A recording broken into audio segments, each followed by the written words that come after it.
Yeah, and that's the same for all of you. Don't worry about me having to see you in front of me. If you want to just keep your camera off, that's fine. That's fine. Yes, and at the end of this presentation, we'll have like just a minute's pause while we all recover ourselves in whatever way that's needed.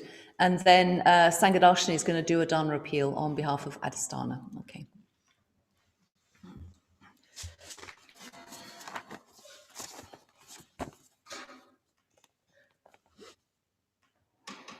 Okay, so yeah, I've been in this tunnel this morning of writing this talk, and you know, you end up at the end of it, and you look back and you think, I think there was a reason why I wrote that particular talk, and it's at the moment you don't dare let that question really take a hold of you. But at the moment, I'm looking at it thinking, God, I followed a certain track, and hopefully it's going to be a relevant one. And I haven't come up with any questions, so actually maybe everybody just, if you notice there's an area that you think, oh, that would be interesting to go into in the group, or you'd like to explore more, or if you've got your own question, just jot it down, okay? And then during the tea break, when we have a tea break, maybe just work out one particular question that you want to pursue, and then take that to the group. Now, it looks like everyone's frozen, so I'm just checking. If you ask people to wave if they can hear you, that's usually a good one. Okay, can you wave if you hear me? Usually it's the case that... yeah, nobody waved. That's quite smooth. Patrick, nobody waved. Oh, I suppose they haven't updated yet. Yeah, everyone's frozen. Okay, Ratnaguna's there. Okay. Sorry, we're just realising... just wave again if you can hear me. Yeah, I'm waving, but I think you're not seeing. No, you're not. We're not. Thanks, Samata. It's usually smoother going out and coming in when there's internet problems. So There's a lot of flashing going on, like lights flashing on the carpet behind you. I don't know if that's something that's affecting it. I think the whole internet is very dodgy this morning. Could somebody just text James? Has anyone got a phone on them or anything? Yeah. And just say to him the internet connection's very bad. Yeah, thank you. Just in case. Yeah, of course. Saddhanandi, you keep freezing completely. Yeah. You keep freezing completely. Yeah, exactly. Yeah, for some of us, you're fine.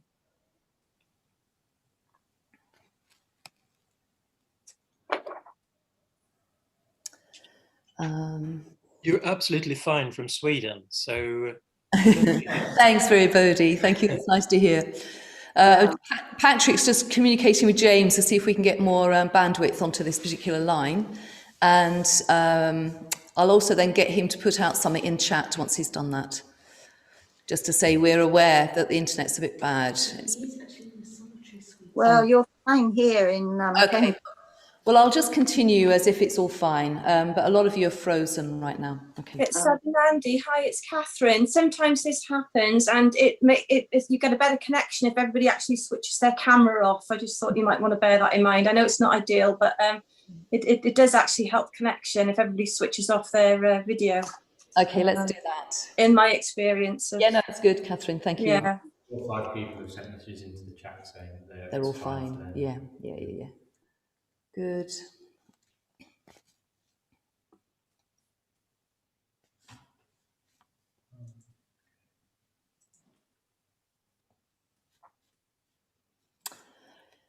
Okay, so I'm going to start giving this talk now. Can you just do a thumbs up that you're just getting me clearly? Just do a quick gesture in your box. Thank you. A few of you saying yes. Yep. Okay.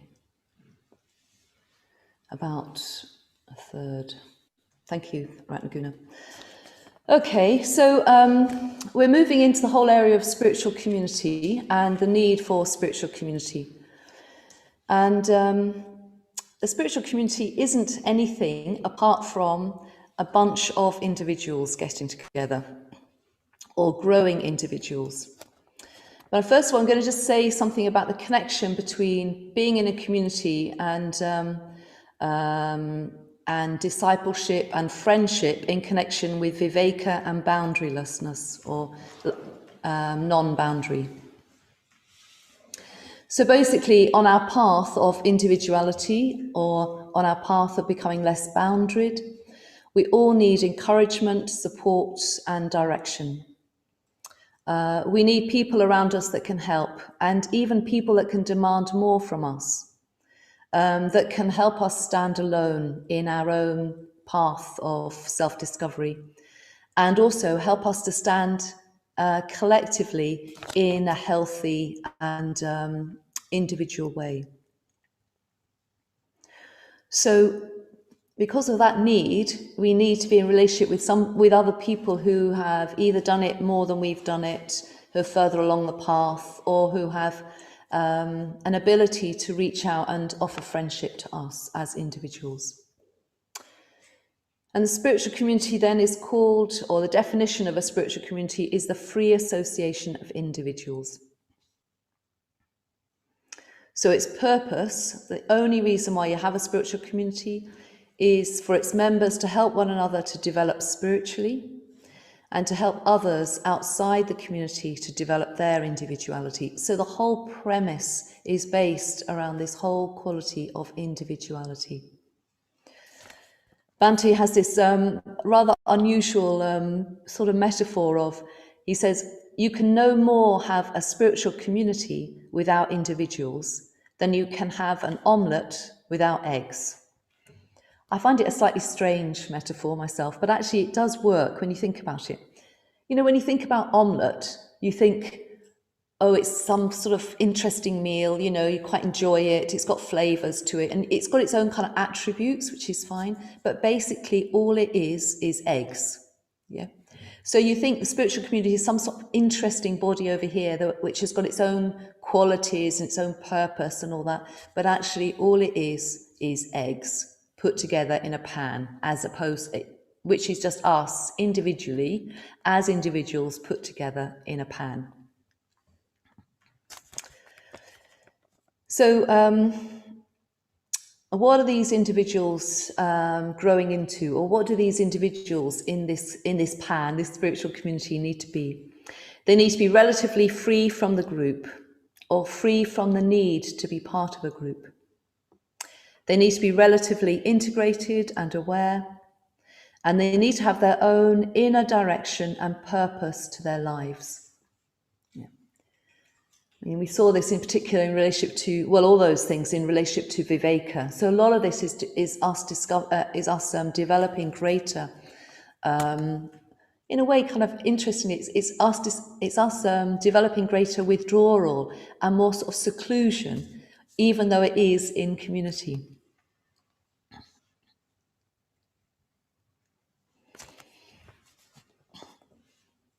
This area of us developing an inner direction and purpose to our lives. I remember one of my Kalyana Mitras, Virya Devi, she said to me once, as you develop your own inner vision or your own inner direction, you may begin to realise that also coincides with the direction and the vision of the order.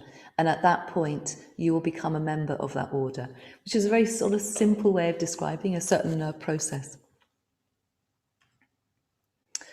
So to live in community, as I don't mean like live in a residential community, but to be in connection with others, we need regular and personal, deep contact between individuals. So regular, personal, deep contact between individual people. Not the whole spiritual community, but some of them. And what this deep contact with those people are going to do is it's going to challenge you. This is if it's functioning well, it's going to challenge you to be yourself, challenge you to be more of yourself, and demand that you take more steps, further steps towards being a true individual. So the whole nature of that relationship, the whole nature of that deep communication is going to be to go further in your development of individuality.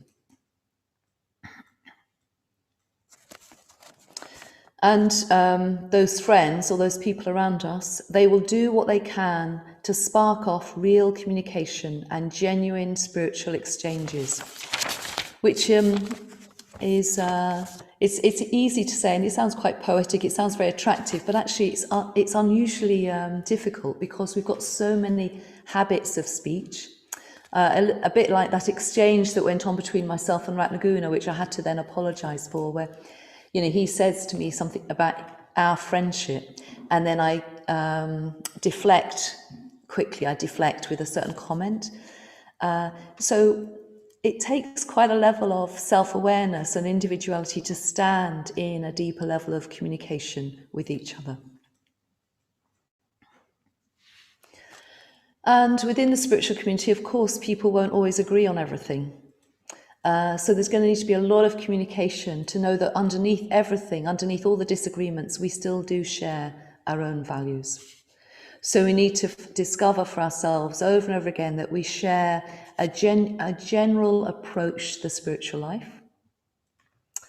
We share a common spiritual framework within which we're all trying to develop, and which gives us a kind of medium of communication or a language. We share common spiritual ideals and, to some extent, a common means of realizing that ideal.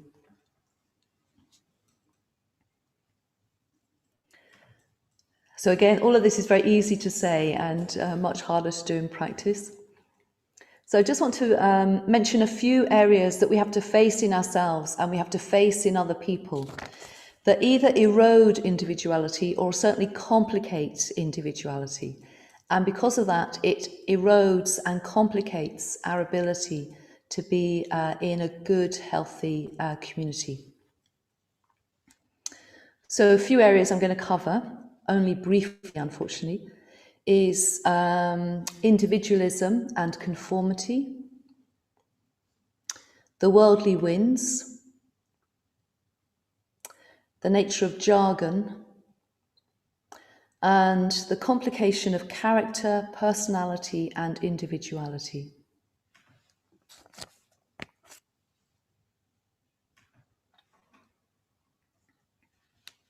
So individualism and conformity.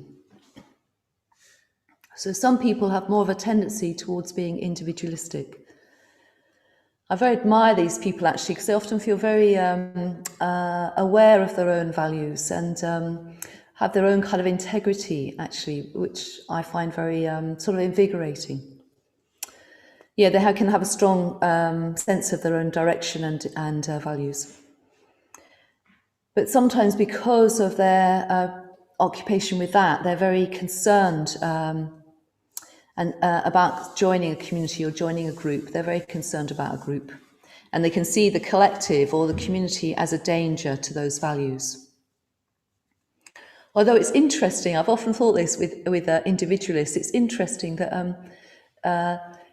they're often very worried about becoming part of a group, and yet they continually seem to want to be part of a group. I never quite understand that. So I was thinking, when I was writing this, I was thinking, oh, they must have an intuition that there is something that they really do need that's in a collective situation, even though there's a lot of them that's being challenged by it. I also sometimes wonder if they themselves can feel more in touch with their own values when defending themselves against the group, which is also very satisfying, you know? It's like when you're very clear what you don't want to do, you become much clearer what you do want to do. That is, that can be very satisfying. I mean, the thing about the individualist is that it can be strangely referenced by the group, strangely caught up in what the group thinks and what the group thinks about themselves through their very assertive stance of separation. So this is just a very interesting sort of conundrum there, or area for people. And the conformist, they've got more of a natural sort of ease around people, maybe a more natural inclination towards being part of something communal. But they lose touch with their inner values or their own inner reference point. They lose touch with their own individuality or don't know how to bring that in, especially if the collective situation seems quite strong. So they look like a very good member of the Sangha, but their lack of individuality, our lack of individuality, is a weakening factor. It's a weakening factor for themselves, but it's also a weakening factor for the community. If the community gets based more and more on people who are just conforming, then it erodes the whole system. So the spiritual community has to develop itself through the quality of individuality, not through building up its membership. Okay, we need to invest in quality, not in quantity. Just having lots of people coming through the door of a centre is fine. That's good, but then how do you actually engage with people to actually help everyone develop their individuality? So another area of complication is the worldly winds. So the worldly winds of praise and blame, gain and loss, pleasure and pain, fame and infamy. So there are these four pairs of worldly winds as a metaphor, or concerns. We're very concerned. We're very concerned about whether we receive praise or whether we receive blame. Or we're very concerned about whether we experience pleasure or whether we're getting pain. I mean, basically, we all want one side of those pairs, and we all don't want the other side of those pairs. I mean, just to look at it in a very simple way, it's basically what we hope for and what we most fear. And Kshantikara's description last night of some of his conversations with Vidyadhara is a very good example of that, a very good illustration. So he wanted praise from Vidyadhara, and so he worked out a good way of getting that, which was, I think, a little phrase that said something like, "Oh, that's helpful." Yeah, was that what it was? Yeah. So every time Vidyadhara would make a suggestion, Kshantikara would say, "Oh, yes, that's helpful." On the outside. On the inside, he might have been doing something different. We won't ask him to repeat what that was. But eventually, Vidyadhara addressed this directly because he wasn't interested in having Kshantikara in his life as somebody who was just appeasing him and who was just wanting praise and a sort of easy ride. He wanted somebody, well, it was his duty, this is interesting, it was his duty as a spiritual friend and as a prospective preceptor to demand both, not only from Kshantikara, but from himself as well. So he had to have a conversation that was demanding of both. And he said, he actually called him on it. He said, when you say, "Oh, that's helpful," do you actually really mean that? Because what I've noticed is you don't do it, whatever it is I'm suggesting. And then the cards are on the table. Yeah. So the spiritual friends need to not invest in just being able to praise one another, or just being able to make the relationships pleasurable, or not to, encourage people to think you're great, or, develop fame in the Sangha. Or even not to gain lots of friends. We're not out to gain lots of friends. We're actually there to engage with one another, to develop individuality on all sides. And all of us are blown around by these winds. And the winds are on the outside and also they're on the inside.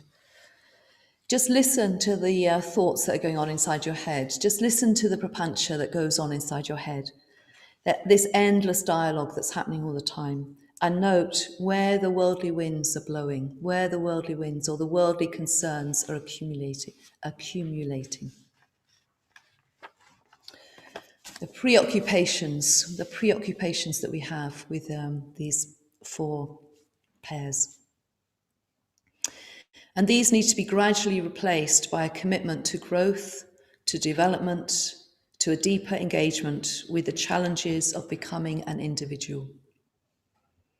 So all of this is circling around the quality of viveka, that quality of developing a stronger sense of self, in the sense of withdrawing from all the investments that we have on false refuges, on our self-view or whatever. So this means us becoming clearer and more secluded internally, and sometimes it's going to need more seclusion or isolation externally. I mean, interestingly enough, when I was a young mitra,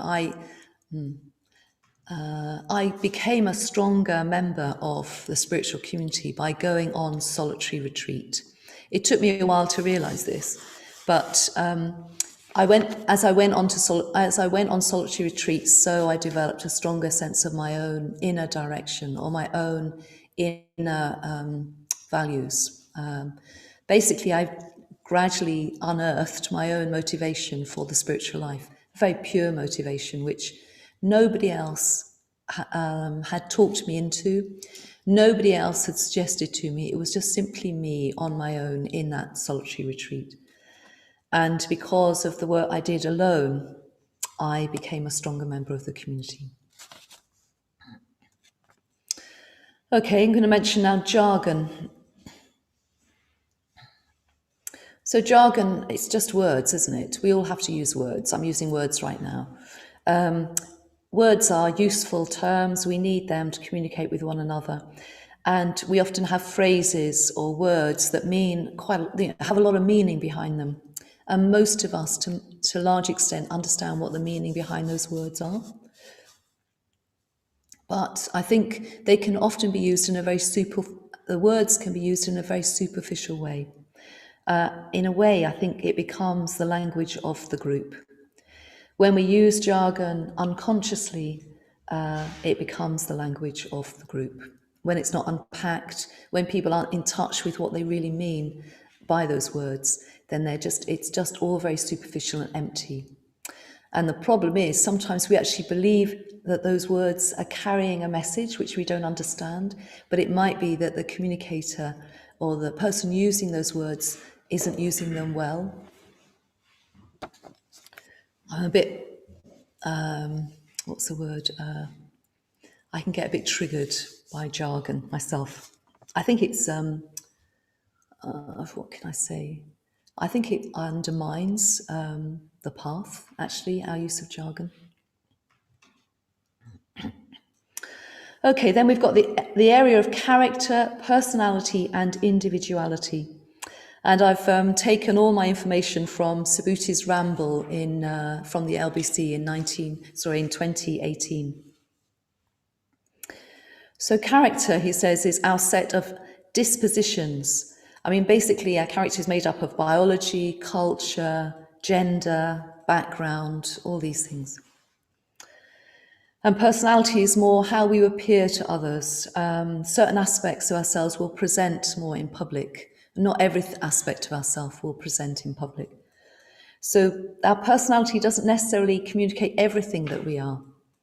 But our personality, or the way that we show up in public, does need to be, to some extent, it does need to have congruency with our character. If they get too split, then we're in trouble. So there needs to be a lot of congruency and constancy between character and personality. And I think this is an aspect of self-awareness. As we begin to understand who we are, we begin to understand how our communication carries the communication of who we are, and we use it more effectively. I think the main point of this is that there's not every aspect of ourselves is going to be changed by the Dharma. Some of it's a given. And what we're trying to develop is the bits that can be developed further. And we also need to know how the Dharma is going to show up within us as a character and a personality. Yeah, I remember as a young mitra when I first learned about mindfulness, and I was in a centre where there was this very lovely young Dharmachari who was very self-contained, self-possessed, very mindful. And he became like the epitome of mindfulness in my imagination. So whenever anyone talked about mindfulness, I thought about this person. And I was so far away from that. And then one day I was in the Buddhist centre and I was entertaining the whole room with a story of what it was like to live with a lot of mice. and how one had to get to sleep quick enough before the mice came out so that you weren't disturbed. And I was sleeping on the floor so that you weren't disturbed by the mice. And I watched, this guy was in the room and he was smiling, he was listening and he was smiling. And I realized, oh, I'm going to become more mindful, but it won't look like him. I'm going to become mindful through me, like my personality is going to become mindful. And that was the first moment where I began to realize a personality, that the Dharma is processed through personality, yeah. Personality and character. But as individuals, we also need to take responsibility for our actions, yes, moral responsibility for our actions. And we also need to take responsibility for the effects of our character and personality.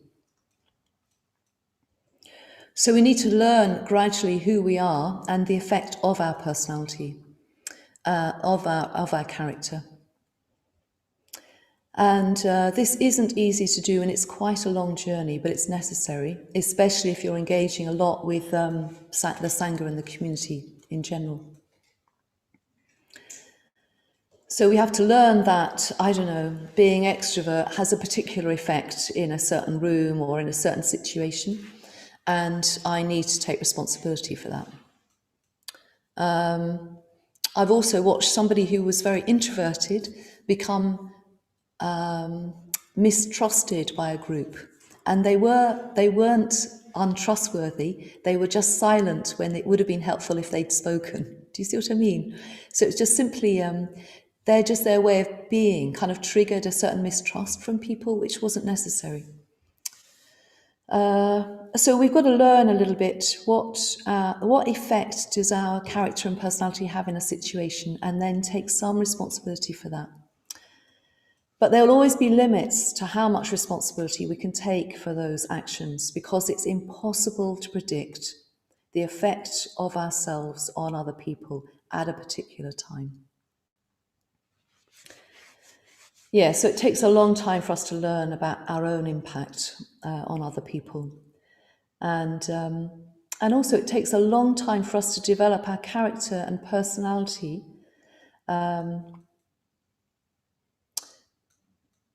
no, let me put this a different way.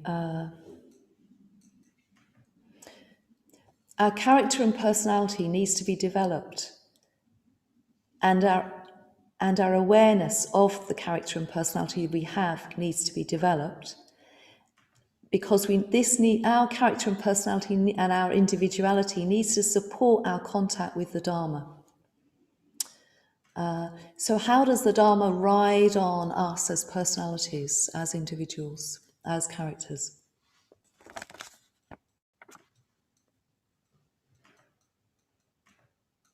It's been interesting in the movement. I think the movement's gone through different stages, and I think as an extrovert, here I am as an extrovert, 20 years ago, 30 years ago, maybe 30 years ago when I was first getting involved, most of the retreats that one attended was meditation retreats, and they were incredibly intensive meditation retreats.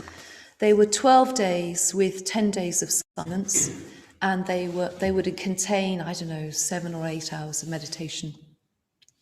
And for an extrovert who's very relational, this was extremely difficult. So from my point of view, the whole movement was geared towards introvertism. And it took me a long time to sort of work out how I could be in touch with my strengths and also have confidence in who I was within such a sort of, sometimes what seemed like such a silent community.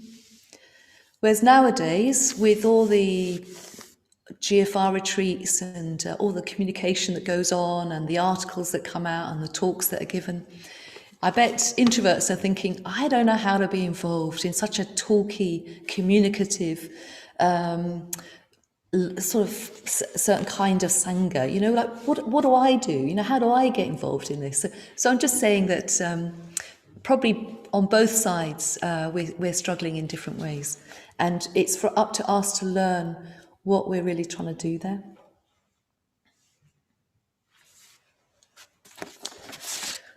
Okay.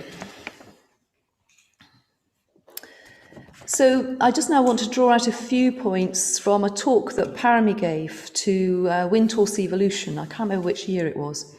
And she just puts it, all of it, very, very well. And so I'm just going to use the notes that I took from her talk.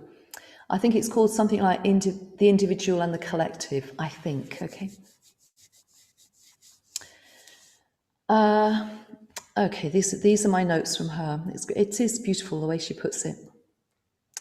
Personal practice. Personal practice needs to have a place in something bigger. We're renouncing the ego and going beyond ourselves, beyond personal preference. This is true spiritual practice. But true spiritual practice can never be on our own terms, but neither can it be on someone else's terms. And this leaves us in a very uncomfortable place.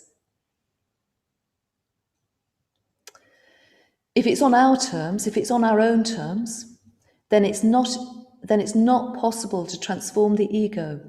We'd end up with only a negative domination of self-view and ego, which as Buddhists, we're trying to find freedom from. And it's that sort of self-referencing that binds us to samsara. You can't find freedom from something whilst you're riding the terms of that thing. And then she says, but if we live our lives only on someone else's terms, we end up with a negative submission of the ego, which also doesn't transform it. And then she says, if we only test our spiritual practice and look for validation only through our own feelings, only through our own experience, then there's a danger because we're using the same apparatus from which we're trying to break through to validate something. Do you see what I mean? So these notes are a bit rough. So we're trying to get validation from the very mechanism which we're trying to break free from. But again, if the validation only comes from an external source or an external authority, then there's no free flow of energy in the individual. There's no deeper individuality. So just maybe ask yourself the question, where do I draw authority from in my life?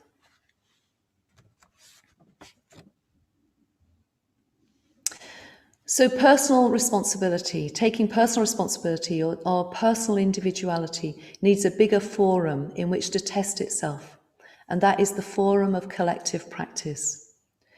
We need to find a way of taking up responsibility for our own needs, for taking up our strengths and our weaknesses, whilst also being within something bigger than just oneself. So there needs to be a concordance or a heartbeat of both the collective and the individual.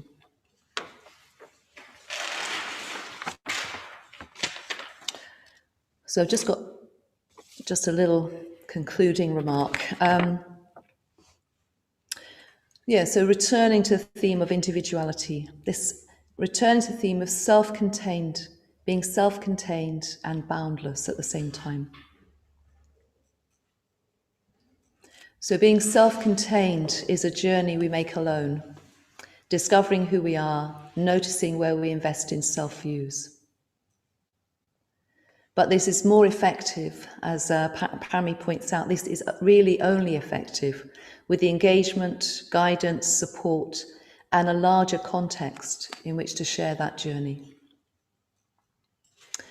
Our individuality will make demands on that context, on that community, and that context will make demands on us, and both will be developed.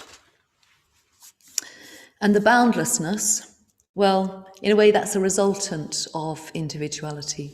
That'll take care of itself to some extent. Yes, there are practices that we could do, like the Brahmaviharas, but really to go beyond oneself is really firmly based in that ability to stand in one's own values and then be willing to step out from that.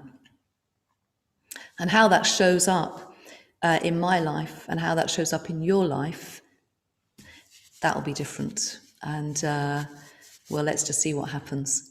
but it would be great if we were all doing it together. Just think how rich that context would be.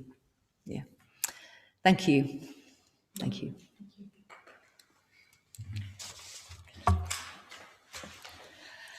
So we'll just take a minute now. Thank you very much. We'll just take a minute just to sit in silence and just let all these words sort of wash over us. Yeah, just loosen our necks. Ratnagita, good.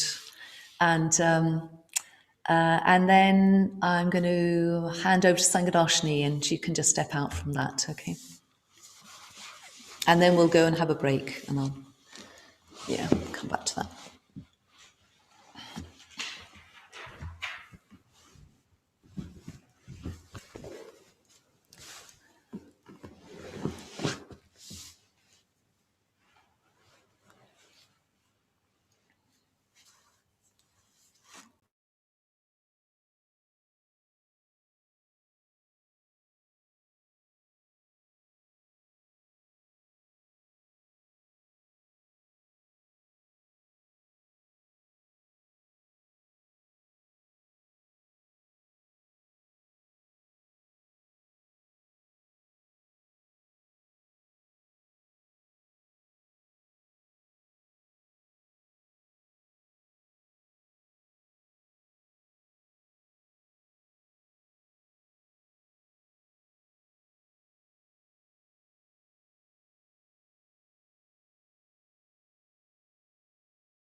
Okay, so we'll just hear from Saddhanandi, and then I'll tell us the timings of the break. Yeah, great to say a few words and to do a Dana appeal for Adhisthana. Yeah, thanks for these rich talks. I'm a bit overwhelmed. Yeah, but I just wanted to tell a little bit about my time at Adhisthana. So I lived here for 3 years, and that was while Bhante was still alive. And I've seen thousands of people coming to this place, some for their very first retreat, and some sort of like kept coming maybe every 2 months or so. You know, there was a regularity about them coming. But nearly all of them, yeah, you know, when they came here, they felt something very special, very unusual, something indefinable. And it was felt nearly for most of them immediately, like they stepped out of the car park, passed the little pond, came into the courtyard, and they just felt like, I arrived. And I had the great pleasure quite often to welcome them. And I think Bhante did so well in choosing the name Adhisthana, you know, the blessing of him, of his teachers, of our tradition, of the Buddhas. One has a real sense of these blessings just coming down if we're just open to them. And towards the end of my stay, I organized a retreat, a German-speaking retreat for Germans from Germany, but also Germans who lived in the UK. And for the Germans from Germany, for them, they wouldn't have had a chance to come to Adhisthana otherwise because their language skills weren't good enough. But I really wanted them to give a chance to just get an experience of Adhisthana, of the landscape, the fields, the open skies, of the amazing bunch of people who lived there and worked so wholeheartedly, of the magic of the shrine room, which Yashodeva had just turned, you know, what you see the backdrop behind Saddhanandi, and the place where Bhante lived. So the community very generously just supported that retreat, and Sangadeva and Subhadra, they gave amazing talks, you know, about their friendship with Bhante, about the place. James, who has some German skills, he joined in with the retreats. And so the place was really brought alive for the people and also Bhante in lots of different ways.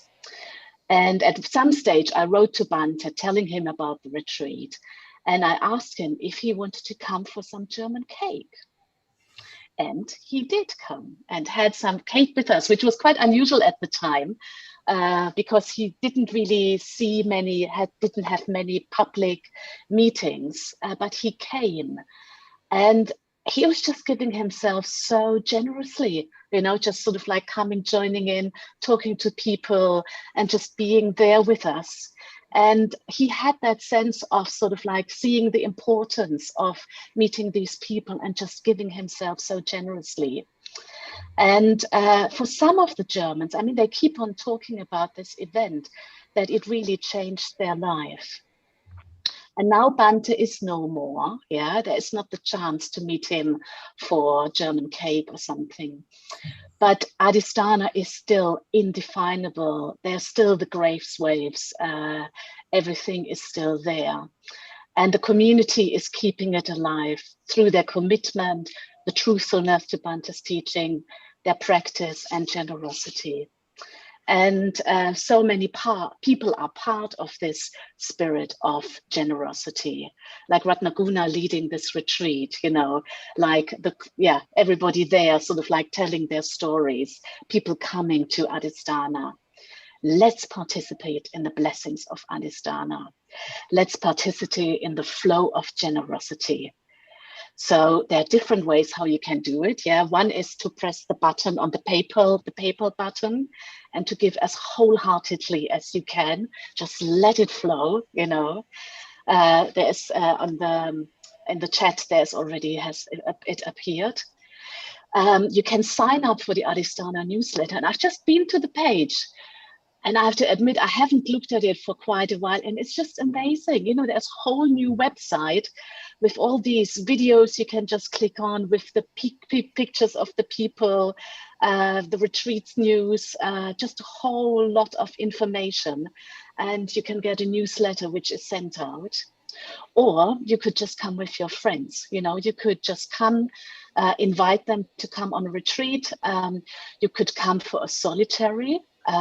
That's also an opportunity. I also looked at the website, and now there is sort of like these different lovely spaces with the kitchen and everything, where you could just do a solitary.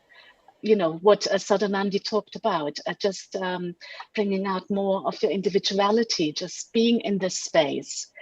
Or you could even organize a small retreat, as I did, you know, come with your Going for Refuge cooler, or with your order friends, or whatever. It's all possible at Adhisthana. So please give generously and come. Thank you, Sangadarshini. Lovely to have your voice back in the Adhisthana Shrine Room. And talking of solitaries, Karina Maya has been here for 2 months, and she's coming out of her solitary tomorrow and going back to Nottingham. But it's amazing to know that we've been able to support her, who's got quite a lot of health issues, and just support her in the last 2 months of meditation that she's been doing in very silent space. Yeah. Okie doke, let's meet in groups. 30 minutes, or do you want less? Yeah, 30. Let's do it. Let's have a 30-minute break where we can just absorb the material and make a few notes and stuff like that. Yeah, yeah. And we'll see you back in groups in 30 minutes. Yeah, the easiest way. Thank you all. Thank you.